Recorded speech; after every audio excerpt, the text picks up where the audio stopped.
এই যে যেই ছেলেটারে গুলি করছে, যেই হাদি, ওসমান হাদি, যেই ছেলেটা আমার দেশের মরি ঘুরাই দিছে,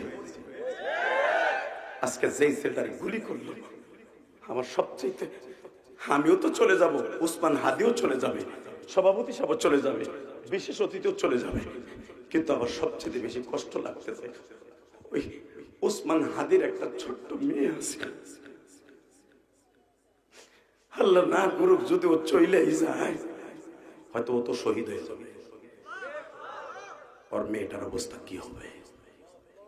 আমি আপনাকে বলে যাবো, আর সন্তানটাকে যেন আল্লাহ, যারা বাবার আদর থেকে বঞ্চিত করছে, ও তো একদিন কবরে যাবে, পাই টু পাই হিসাব তোমার পক্ষ থেকে হয়ে যাবে। আল্লাহ ওসমান হাদির হায়াতকে লম্বা করে দাও, আল্লাহ ওরে সুস্থ করে দাও, মানুষ হিসাবে ওকে মাফ করে দাও।